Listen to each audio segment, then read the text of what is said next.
Channel.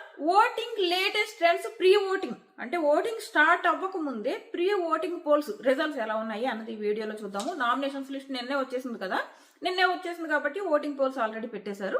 Voting poles లో ఎవరెవరికి ఎంత పర్సెంట్ ఓటింగ్ పడుతుంది, డేంజర్ జోన్ లో ఎవరున్నారు, ఆ వివరాలు ఈ వీడియోలో మాట్లాడుకుందాము. వీడియో స్టార్ట్ చేసే ముందు మీరు ఇంకా మన ఛానల్ సబ్స్క్రైబ్ చేసుకోకపోతే, అదే కొత్తగా చూస్తుంటే కనుక సబ్స్క్రైబ్ చేసుకుని నోటిఫికేషన్ ఆన్ చేసుకోవడం మర్చిపోకండి. అండ్ వీడియోకి ఒక లైక్ చేయడం కూడా మర్చిపోకండి. టాప్ లో తనూజ దూసుకుపోతుంది, చాలా ఎక్కువ మెజారిటీతో దూసుకుపోతుంది.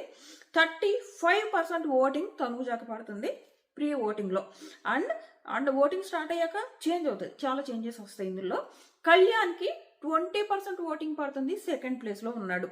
థర్డ్ ప్లేస్ లో సంజన గారు ఉన్నారు. సంజన గారు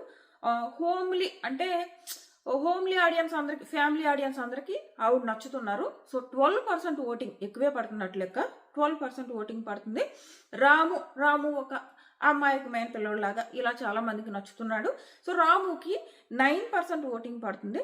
రీతు ఫస్ట్ లో చాలా నెగిటివిటీతో ఉంది, ఇప్పుడు ఆ లవ్ ట్రాక్ లో ఉన్న నెగిటివిటీలోంచి బయటకు వచ్చి ఇప్పుడు పుంజుకుంటుంది కాబట్టి రీతుకి 6%. విషయం ఏంటంటే రీతు, గౌరవ్, మాధురి, డెమాన్ వీళ్ళు నలుగురు కూడా డేంజర్ జోన్లోనే ఉన్నట్టు. ఎందుకంటే రీతుకి 6% ఓట్లు పడుతుంటే గౌరవ్కి, మాధురికి, డెమాన్కి వీళ్ళ ముగ్గురికి 5% ఓట్లు పడుతున్నాయి. వీళ్ళ ముగ్గురులో కూడా డేంజర్ జోన్లో బాగా బాటంలో ఉన్నది డెమాన్ ఉన్నాడనమాట. కామెడీ ఏంటంటే డెమాన్ కంటే పైన మాధురి కనపడుతుంది ప్రీ ఓటింగ్ రిజల్ట్స్లో. మళ్ళీ నైట్ ఓటింగ్ స్టార్ట్ అయ్యాక ఎలా మారుతుందో చూద్దాము. ప్రస్తుతానికైతే ఓటింగ్లో ఇవి పొజిషన్స్.